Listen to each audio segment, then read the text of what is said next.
Glória a Deus. Eu salvo a amada igreja com a doce paz do Senhor Jesus. Amém? Oh, que alegria, irmãos. Que gostoso é estar na presença de Deus, né, irmãos? Uma coisa pedi ao Senhor e a buscarei, que eu possa estar na casa do Senhor todos os dias da minha vida, né? Irmãos, glória a Jesus. Eu quero fazer um instante de oração, né? Para nós já entrarmos aqui na palestra, né, meus irmãos? Vamos fazer uma oração já para nós agradecer. Parabéns para os jovens. Deus abençoe todos os irmãos, todos os envolvidos. Sou muito grato a Deus pelo convite, pela vida do casal, da Silvana, mas do nosso irmão querido aqui, né? Do pastor Elias, toda a família, os jovens. Deus abençoe grandemente a todos, tá bom, irmãos? Conheço muitos, né, meus irmãos? Outros eu não conheço, mas eu sei que eu estou em família aqui nesta noite, né? Glória a Deus. Vamos fazer só uma oração para nós já dar o prosseguimento aqui nesta palestra em nome de Jesus, amém? Oremos a Deus. Senhor, meu Deus, amado e eterno Pai, o Senhor já tem falado, ó Deus, poderosamente em nosso coração, e nós pedimos, ó Deus, que o Senhor continua falando, ó Pai, para que o teu nome venha a ser glorificado. Nos dê, ó Deus, a sabedoria, o entendimento, a sensibilidade do nosso coração, Senhor, para nesta noite não apenas sermos ouvintes, mas praticantes da tua palavra. Meu Deus, em nome de Jesus Cristo, toma a direção, em nome do Pai, do Filho e do Espírito Santo de Deus. Amém e amém, Senhor. Pode se assentar, meus irmãos, em nome de Jesus. Glória a Deus. O tema, né, meus irmãos, do evento aos Hebreus, capítulo 10, versículo de número 19, né? O livro aos Hebreus, meus irmãos, ele é considerado como um quinto evangelho por muitos estudiosos. Se os 4 evangelhos, Mateus, Marcos, Lucas e João, vai falar do que Cristo fez na terra, aos Hebreus vai falar do que Cristo continua fazendo no céu. Essa carta, irmãos, ela é de autor desconhecido. A maioria atribui ao apóstolo Paulo, tem outros que falam que foi Barnabé. Mas enfim, isso não faz muita diferença. O que é mais importante é que foi inspirado pelo Espírito Santo de Deus, né? E ela foi escrita, meus irmãos, para o povo hebreu ali por volta de 65 a 95 anos depois de Cristo. E quando nós, irmãos, num culto como este, nós olhamos para o santuário, nós mergulhamos dentro deste livro de aos Hebreus, nós vamos entender que o Antigo Testamento inteiro, de Gênesis a Malaquias, ele está apontando para o nosso Senhor e Salvador Jesus Cristo. Quando nós lemos aos Hebreus aqui, você vai entender que Jesus é melhor que os profetas, que Jesus, ele é maior que os anjos, maior que Moisés, que ele é o melhor sacerdote, que entrou uma vez, definitivamente, no Santo do Santo. Já estou começando a pregar, entrou no Santo do Santo para aspergir o seu sangue para a remissão de toda a humanidade. Então, meus irmãos, aos Hebreus é uma chave hermenêutica para nós entendermos o Antigo Testamento. Ele nos ajuda a entender a transição do judaísmo para o cristianismo. E quando nós olhamos para todo o Antigo Testamento e vemos que ele todo está apontando para Cristo, existe, irmãos, no meio teológico, não sei se os irmãos já ouviram, se essa palavra é familiar, tipo e antitipo. O que é isso, pastor? Vamos ler aqui, pode ir no segundo slide. Tipo é a prefiguração. A prefiguração é chamada tipo, e o cumprimento é chamado antitipo. O tipo é o objeto da lição, a revelação temporária de uma pessoa, um acontecimento ou uma instituição vindoura. O antitipo é o cumprimento daquilo que havia sido predito. Para nós entender melhor, é você olhar para o Antigo Testamento e ver que ali é cheio de tipo de Cristo. Como assim, pastor? Quando você vai para a saída do povo do Egito, do povo do Egito, do povo hebreu do Egito, o que acontece na última praga?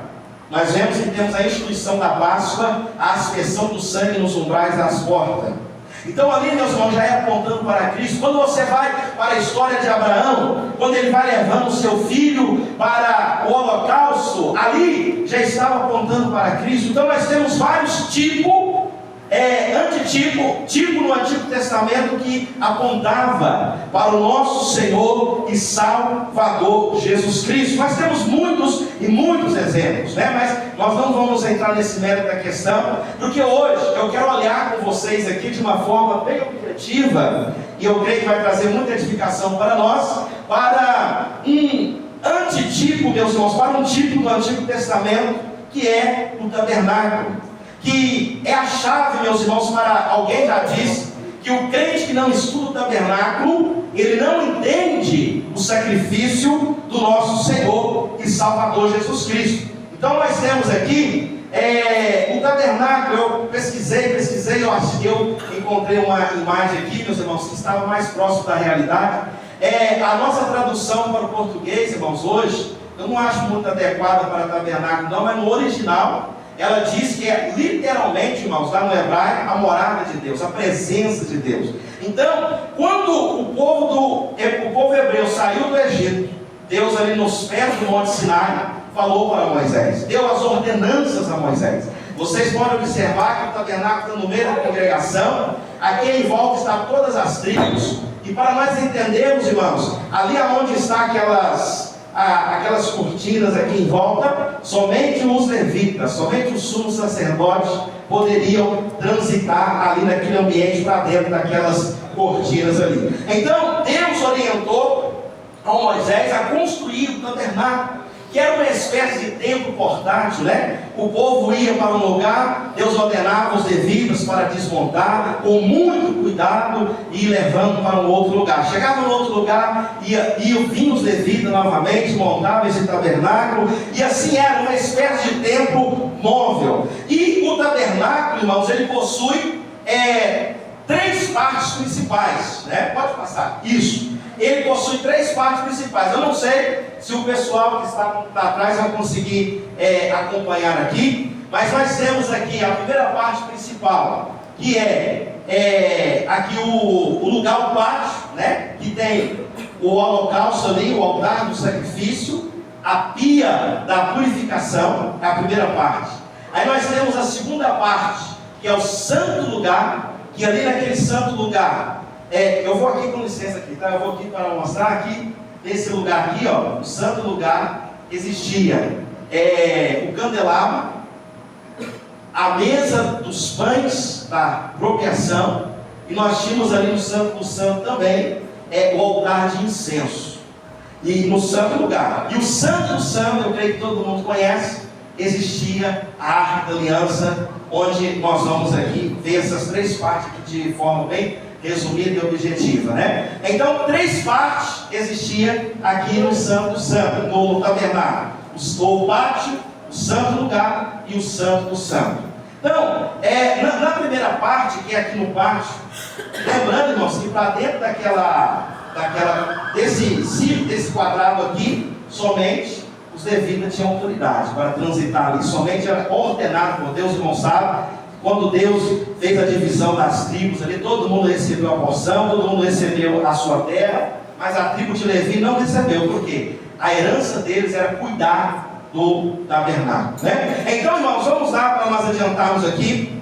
Nessa primeira parte, nós temos aqui o altar de bronze. Lembrando, irmãos, que como nós falamos no início, o tabernáculo inteiro, o templo, irmão, eu até brinquei com a irmã, né? É muita coisa para falar.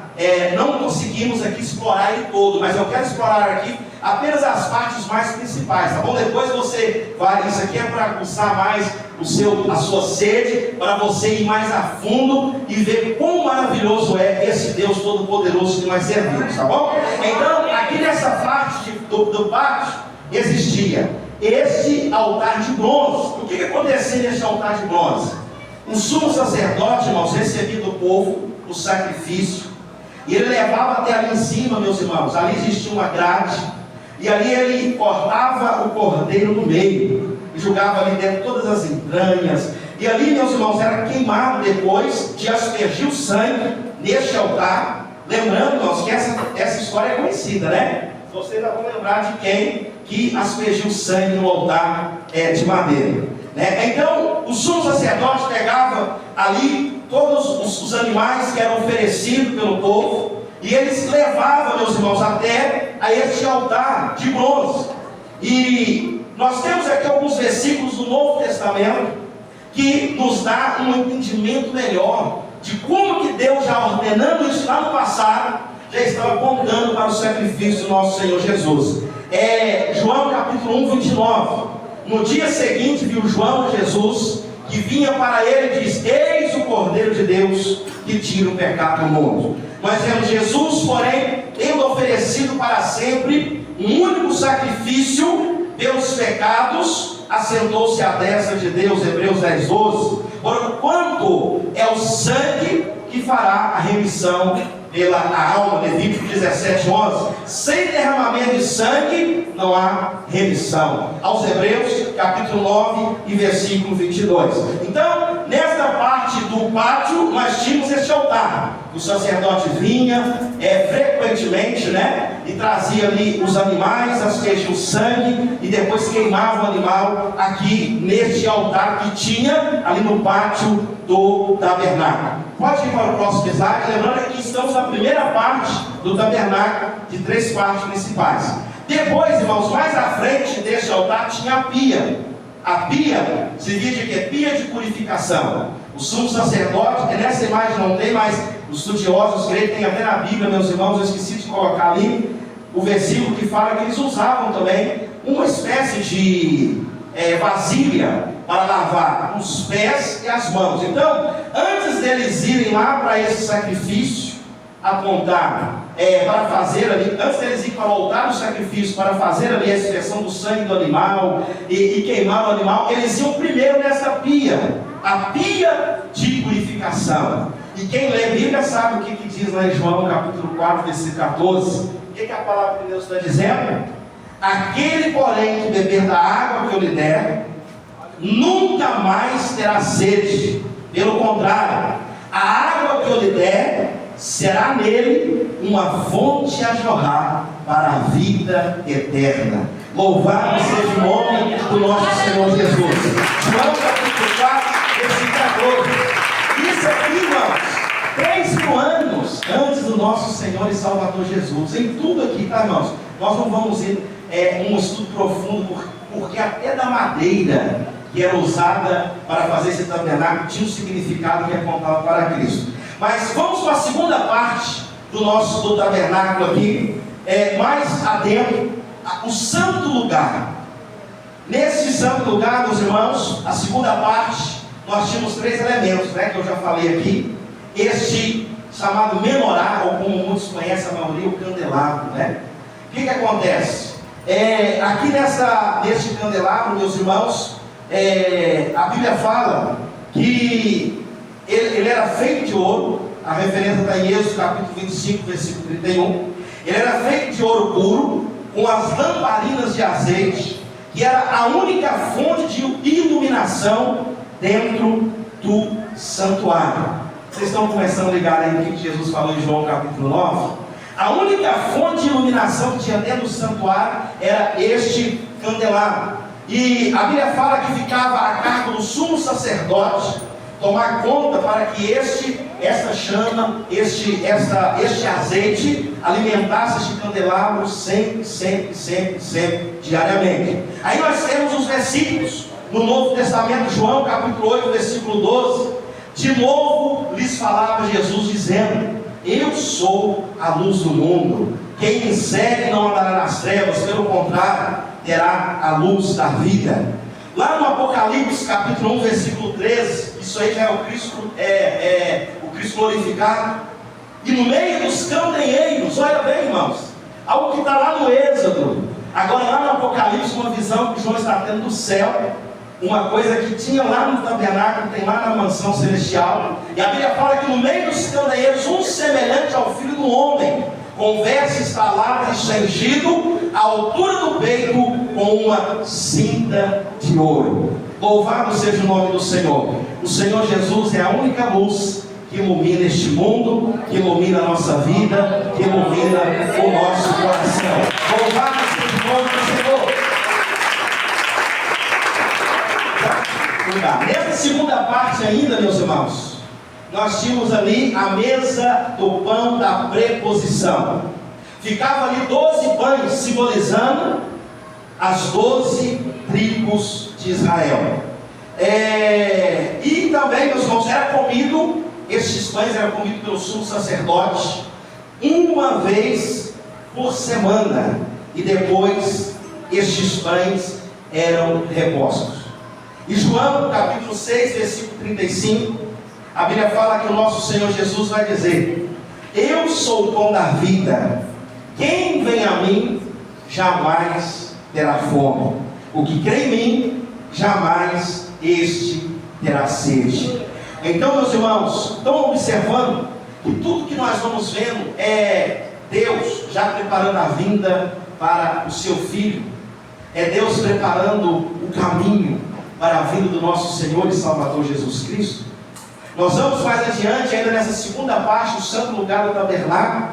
Nós tínhamos ali, pode mudar por gentileza, o altar de incenso. Êxodo capítulo 30, versículo 1 e versículo 10. Eu vou dar uma informação aqui, meus irmãos. Essa informação não está na Bíblia, tá? Mas é um escritor judeu muito famoso, que alguém aqui já conhece, que é o Flávio José. Este altar de incenso está na Bíblia, mas o que eu vou falar aqui não está na Bíblia. Segundo os judeus, como que era feita essa essência que aromatizava o tabernáculo inteiro? Segundo os judeus, meus irmãos, era uma mistura de 11 especiarias muito especiais, algumas das quais nós conhecemos como mirra, canela, que era espécie de pedrinhas. E antes dele chegar ali naquele altar de incenso, não existia algo aqui que eu creio que as irmãs conhecem muito bem, o socador de água, não tem? O negócio lá. Então eles pegavam uma espécie de socador de água, e ali eles batiam todas essas essências puras e esfarelava elas e colocava dentro deste altar de incenso, essas especiarias especiais. 50 a 70 pedras eram acesas 2 vezes por dia. Agora imagina, né? A coluna de fumaça que saía daquilo ali e aromatizava. Está vendo como que Deus é organizado? Deus é perfeito. Ele está até aromatizando o local ali na sua presença. Louvado seja o nome do Senhor Jesus. E aí nós vamos falar a Deus. Era proibido, né? Era proibido usar essas misturas que era só destinada para o uso do tabernáculo. Usar em casa, para o dia a dia, era proibido segundo este historiador judeu, Flávio José, né? Então nós vamos ver aqui os versículos. Olha bem que interessante, Apocalipse capítulo 8, versículo 3. Veio outro anjo e ficou de pé junto ao altar. Olha a linguagem, né? Com um incensário de ouro, e foi-lhe dado muito incenso para oferecê-lo com suas orações de todos os santos sobre o altar de ouro, e que se acha diante do trono. Salmos, isso é Apocalipse capítulo 8, versículo 3. Agora, um versículo muito falado, muito bonito e muito profundo. Salmo 141, versículo 2. Suba a tua presença, a minha oração, como o incenso. Louvado seja o nome do Senhor. Será que as nossas orações, nós já têm subido até o trono da graça de Deus, como um cheiro de aroma suave diante do nosso Deus, né? Louvado seja o nome do nosso Senhor e Salvador Jesus. E aí, meus irmãos, nós temos a terceira parte, que era o Santo do Santo, o lugar santíssimo. E ali nesse lugar santíssimo existia este móvel tão importante, né, que foi perdido aí pela história, que eu creio que é um dos maiores mistérios da Bíblia, onde foi parar essa tal da Arca da Aliança, que ali depois que houve o cativeiro babilônico, acho que ela foi a última menção dela na Bíblia, foi ali no cativeiro babilônico. Alguns estudiosos creem que Jeremias escondeu, alguns falam que Deus que escondeu para não tornar objeto de adoração, né, pastor? Mas ali no santo lugar, meus irmãos, que existia uma cortina que separava o lugar santo, existia essa Arca da Aliança com 2 querubins, né, voltado com a fronte para dentro da arca, e as suas asas ali que cobriam a tampa dessa arca, né? E o que eu acho interessante nessa parte, meus irmãos, que existia ali em Israel um dia chamado Yom Kippur, que era o dia do perdão. E somente o sumo sacerdote, ali no pátio, irmãos, o sumo sacerdote ele andava, né? Ali no pátio ele andava. Agora aqui, nesse santo lugar aqui, ele poderia entrar só uma vez ao ano. Uma vez ao ano. E ali ele levava o sangue do cordeiro e aspergia na tampa no propiciatório, que é a tampa da arca. E ali a Bíblia fala que a Shekinah de Deus descia, e ali Deus falava com o sumo sacerdote, que era o Arão. Isso é tão sério, irmãos, que segundo os estudiosos, eu não consegui julgar aqui no slide, mas eu trouxe aqui, não sei se vai dar para os irmãos ver. A Bíblia não fala, mas a maioria dos estudiosos crê que eles andavam. Você pode pesquisar depois que o sumo sacerdote andava debaixo daquela manta que eles usavam, e embaixo ele tinha os sinos. Não sei se os irmãos estão vendo aqui, próximo do pé desse sumo sacerdote. Os irmãos estão vendo que tem um sininho aqui? Por quê? Eles corriam o risco de entrar ali e ser morto, de tamanha glória que tinha nesse lugar, que era o Santo do Santo. E aí, o que acontece? Segundo os estudiosos, né, fala que eles entravam com esse sino, e o povo que estava lá fora estava ouvindo. O sino parou, aconteceu alguma coisa, um B.O. forte aí. Né? Mas então, se ninguém podia nem olhar para dentro dessa arca, quem lembra depois de muito tempo, antes da arca chegar, Samuel, lá no livro de Samuel vai falar, né? Que uma turma foi só olhar para dentro dessa arca e morreu na hora. Que um povo pagão foi levar essa arca aí, quando chegou lá, Deus mandou um monte de praga, um monte de coisa. Então, irmão, nem lembra da história tão famosa do Uza, né? Foi só segurar os dois filhos lá acho que Abinadab mesmo, né? Não fala a memória. Quando Davi foi buscar, né, pastor? Ele foi só estender a mão para segurar, porque os bois tropeçaram, para segurar essa arca. A Bíblia fala que Deus fulminou ele na hora. Algumas traduções, mas falam que Deus abriu uma ruptura no corpo dele na hora. Que o Davi, que era um homem guerreiro, ficou de olho nessa talada e não quis nem seguir mais o caminho. Então é muito sério, porque a presença de Deus, irmãos, era manifesta, real. Chega a gente até arrepiar aqui dentro do Santo Santo. Então, se ninguém podia entrar lá, e como que fazia se o homem morresse lá dentro do sumo sacerdote? Segundo os estudiosos, ele estava com a corda, porque se ele morrer lá, o povo tinha que puxar aqui de fora. Somente ele, irmãos, poderia entrar neste lugar que era o Santo do Santo. E agora, o que tinha aqui dentro, pastor, dessa arca da aliança? Os irmãos sabem dizer o que tinha lá? 3 coisas? O irmão aqui sabe, que bênção. Quem mais sabe? O irmão aqui sabe, o irmão aqui sabe. 3 coisas muito importantes, né? Que era... Isso. A vara de Arão floresceu e o pote de maná. Exatamente. Os 3 itens, irmãos, pode passar aí. Que tem ali dentro da arca, né? Não sei se dá para todo mundo ver. A vara de Arão que floresceu, as 2 tábuas da lei que Deus escreveu ao próprio dedo lá e entregou para Moisés, e também o pote de maná, que Deus mandava o maná no deserto para o povo de Israel. E o que acontece? Porque, pastor, toda essa simbologia, todo este símbolo, aí nós vemos, vou pedir por gentileza aqui, se ele pode voltar lá no segundo slide. Por gentileza, acho que é o segundo mesmo ou o primeiro. Isso, outro. Esse aí, pastor, não o outro. Esse aí. Então, irmãos, nós temos aqui, é muito rápido, mas eu quero que os irmãos entenderam, que nós resumimos aqui 3 partes principais. A primeira parte, essa aqui, como nós vimos, o altar, o sacrifício, é o pátio. Ali tinha a pia, lembrando que o sumo sacerdote ia primeiro na pia para se purificar, para depois vir aqui no altar. Aí a segunda parte, os 3 elementos, que a mesa dos pães da apropriação, o candelabro e o altar de incenso. E aqui, na terceira parte, que ficava a arca da aliança, aqui, irmãos, a Bíblia fala no livro do Levítico, que nesse terceiro, que dividia, né, o segundo para o terceiro, existia um véu que separava isso aqui. E a Bíblia fala, louvado seja o nome do Senhor, no livro de Mateus, capítulo 27, versículo 50, Quando o nosso Jesus Cristo entregou o seu Espírito, a Bíblia fala que o véu do templo, ele se rasgou, como diz alguém aqui, né? Não foi de baixo para cima, mas ele se rasgou de alto a baixo. Então, meus irmãos, o que o tema, né, desta festividade nos diz? Tendo, pois, irmãos, interpretez para entrar no Santo dos Santos, pelo sangue de Jesus, pelo novo e vivo caminho que Ele nos consagrou pelo véu, isto é, pela sua carne. Já parou para pensar, meus irmãos, o grande privilégio que eu e você temos de hoje entrar no Santo dos Santos? Esse lugar, meus irmãos, não era um lugar para nós nunca sairmos de lá.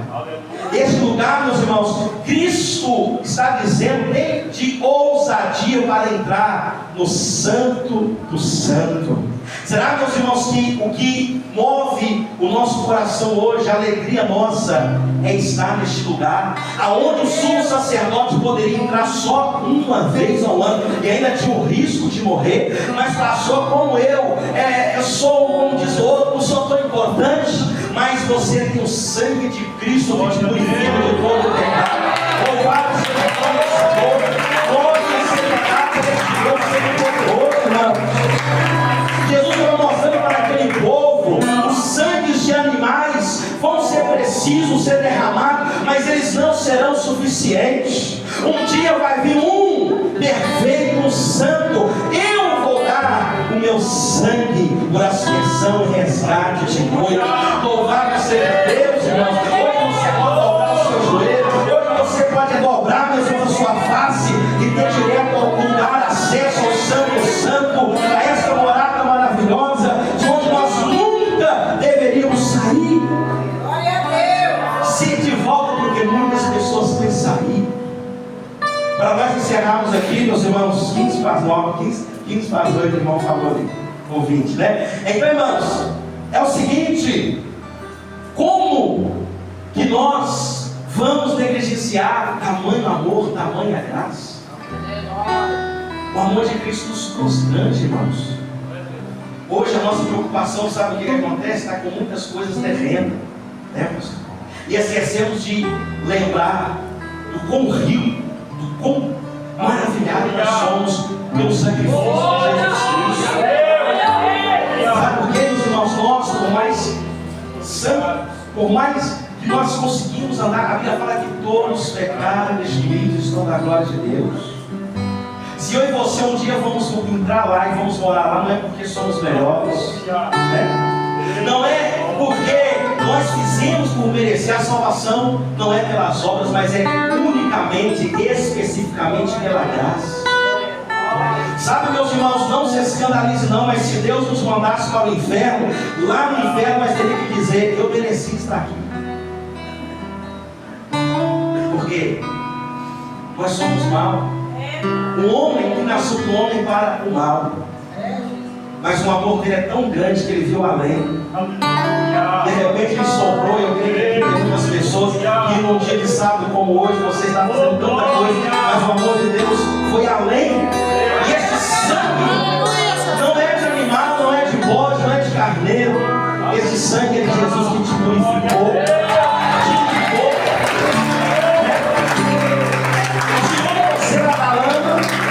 Colocou você no lugar de andar em santificação, e ainda deu a você o privilégio de poder ajoelhar, de poder vir para o culto como hoje, como os irmãos estavam cantando aqui, e nós sentir a graça de Deus, pastor. Essa graça tão maravilhosa, esse desejo tão maravilhoso de louvar e adorar que você está sentindo aqui, não há dinheiro no mundo que pague. Então, irmãos, tente ousadia, entre no santo mesmo. Chega de viver do Deus do meu pai, do Deus da minha mãe, do Deus do Charles Spurgeon, do Deus do nosso saudoso Davi Miranda. Ore como ele, entre no santo como ele, e desfrute dessa ousadia, deste maravilhoso amor que nos alcançou por Cristo. Deus é santo, louvado seja Deus, possa abençoar. Eu quero só ler aqui um versículo, meus irmãos, louvado seja o nome do Senhor. Não há mais necessidade. Pode ir lá para a conclusão, por gentileza, para nós ler junto aqui, já vamos encerrar. Glória a Deus, louvado seja o nome do Senhor. Conclusão: quando Jesus dá o seu último suspiro na cruz, o véu do templo é rasgado de alto a baixo. Ele foi a oferta e sacrifício perfeito em nosso lugar. Pelo seu sangue, hoje nós podemos ter o privilégio de entrar no Santo dos Santos. Não há mais necessidade de derramamento de sangue de animais. Temos livre acesso à sua presença. O seu sangue nos purifica de todo pecado e nos faz justos diante de Deus. Jesus abre a via de acesso para nós até o nosso Deus. Amém? Que Deus possa abençoar a vida de todos. Que o Espírito Santo de Deus possa continuar falando cada vez mais no nosso coração.